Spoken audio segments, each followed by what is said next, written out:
എന്തായി സമുദായ സ്നേഹം? എന്ത് സമുദായ സ്നേഹമാണ് നിങ്ങൾ കാണിച്ചത്? എനിക്ക് മനസ്സിലായിട്ടില്ല. 2-3 ആഴ്ച മുമ്പ് ബാംഗ്ലൂരിൽ കൺവൊക്കേഷൻ നടക്കുന്ന ഒരു ഡോക്ടർ, അദ്ദേഹത്തിൻ്റെ കൺവൊക്കേഷൻ അദ്ദേഹത്തിന് പോയി പങ്കെടുക്കാൻ പറ്റുന്നില്ല, 2.5 ലക്ഷം രൂപ അടക്കാൻ പറ്റാത്തതിൻ്റെ പേര്. അത് നല്ല ഒന്നാന്തരം അച്ചായം കുടുംബത്തിൽപ്പെട്ട ഒരു തോമസ് ഡോക്ടർ വിളിച്ചിട്ട് എന്നോട് കരയാണ്, 2.5 ലക്ഷം രൂപ ഇല്ലെങ്കിൽ എനിക്ക് ഇന്ന് വൈകുന്നേരത്തെ ഫംഗ്ഷന് പങ്കെടുക്കാൻ പറ്റില്ല, എന്ത് ചെയ്യണം? എന്നെ അറേഞ്ച് ചെയ്ത് കൊടുത്തു. അദ്ദേഹം പങ്കെടുത്തു. ഈ കേരളത്തിൽ 100 കണക്കിന് നഴ്സുമാരുണ്ട്. ഫസ്റ്റ് ഇയർ ഫീസ് അടച്ചു, 2ാമത് ഫീസ് അടക്കാൻ പറ്റാത്തതുകൊണ്ട് ഇറക്കി വിട്ടിട്ട് വീട്ടിൽ വന്നിരിക്കുന്നവർ. 100 കണക്കിന് കുടുംബങ്ങളുണ്ട്. ഇടവകളിൽ വീടില്ലാത്തവർ 100 കണക്കിന് കുടുംബങ്ങളുണ്ട്. പ്രായപൂർത്തിയായിട്ട് കെട്ടിച്ചു വിടാൻ കയ്യിൽ 5 കാശില്ലാതെ പുറനിറഞ്ഞെടുക്കുന്ന പെമ്പിള്ളേർ.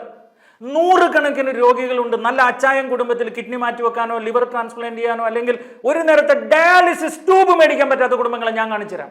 എന്നിട്ട് സമുദായ സ്നേഹം ആരോടെ ഈ പറയുന്ന സമുദായ സ്നേഹം? സമുദായ സ്നേഹം എന്ന് പറഞ്ഞാൽ കളകള കൈയടിച്ചിട്ട് കുറെ സ്തുതിക്കുന്നതും പ്രാർത്ഥിക്കുന്നതും മാത്രമല്ല. ചെയ്യണ്ടെന്ന് ഞാൻ പറഞ്ഞില്ല, അതിനെ ഞാൻ കുറ്റപ്പെടുത്തിയിട്ടില്ല. പക്ഷെ ദൈവ സ്നേഹം ആക്ടിങ്ങിൽ വരണം. ഒരുത്തൻ ക്രിസ്ത്യാനി ആവുന്നത് എപ്പോഴാണെന്ന വിചാരം? യേശുവിനെ പോലെ തന്നെ ബ്രേക്ക് ചെയ്ത് മറ്റുള്ളവർക്ക് കൊടുക്കാനുള്ള ദൈവസ്നേഹം മനസ്സിലെന്നറിയുമ്പോഴാണ്. ഒരു കാര്യം ഞാൻ വീണ്ടും പറയാം, സമുദായ സ്നേഹം എന്നുള്ളത് വാക്കിലല്ല, അത് പ്രവൃത്തിയിലായിരിക്കണം.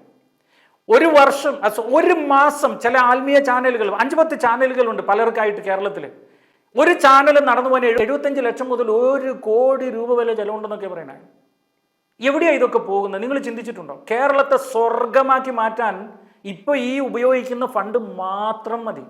കേരളത്തിലുള്ള ഓരോ രൂപതയിലെയും ഓരോ ഇടവകയിലും ഓരോ കുരിശുപള്ളിയുടെ പരിസരത്തും വീടില്ലാത്തവർക്ക് വീട് വെച്ചു കൊടുക്കാൻ, സ്ഥലം കണ്ടെത്താൻ, വീട് വെച്ചു കൊടുക്കാൻ, മക്കളെ പഠിപ്പിക്കാൻ. എനിക്ക് ഭയങ്കര ദുഃഖമുണ്ട്. നമ്മൾ ഈ ആത്മീയത, ദൈവം, വചനം എന്നൊക്കെ പറഞ്ഞ് കോടിക്കണക്കിന് രൂപയുടെ ബൈബിൾ പ്രിന്റ് ചെയ്ത് കൊടുത്തും, കോടിക്കണക്കിന് രൂപ സാറ്റലൈറ്റിന് കൊടുത്തും, കോടിക്കണക്കിന് രൂപ എഡിറ്റിംഗ്, ഷൂട്ടിംഗ്, ഡബ്ബിങ് എന്നും പറഞ്ഞ് ഇങ്ങനെ കത്തിക്കുമ്പോൾ മനസ്സിൽ ഭയങ്കര സങ്കടം. എത്ര നല്ല അച്ചായം കുടുംബത്തിൽ പിറന്ന പിള്ളേരാണ് IAS ട്രെയിനിങ്ങിന്, കോച്ചിങ്ങിന് പോകാൻ കാശില്ലാതെ കഷ്ടപ്പെടുന്നറിയോ? എത്ര പേരാണ് പല ട്രെയിനിങ്ങിന് വേണ്ടി കാശില്ലാതെ വഴി കിടക്കുന്നതെന്നറിയോ? എത്ര നഴ്സുമാരെ നമുക്ക് നഷ്ടമായി, എത്ര ഡോക്ടർമാരെ നമുക്ക് നഷ്ടമായി, എത്ര എഞ്ചിനീയർമാരെ നമുക്ക് നഷ്ടമായി, എത്ര സയന്റിസ്റ്റുകൾ നമുക്ക് നഷ്ടമായെന്നറിയോ? കയ്യിൽ കാശില്ലാത്തതുകൊണ്ട്.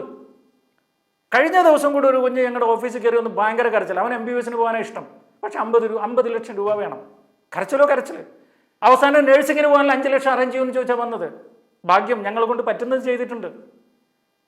അപ്പോൾ ഈ സമുദായ സ്നേഹം, ഞാൻ ഇത്രയൊക്കെ പറയുന്നത് എന്നെ കേട്ടുകൊണ്ടിരിക്കുന്ന അപ്പച്ചൻ, അമ്മച്ചി, സഹോദരൻ, സഹോദരി, നിങ്ങൾ ഏത് രാജ്യത്തിൽ നിന്നാണെന്ന് എനിക്കറിയില്ല. പക്ഷെ നിങ്ങളൊരു കാര്യം അറിയണം, കർത്താവിന് കൊടുക്കുക എന്ന് പറയുമ്പം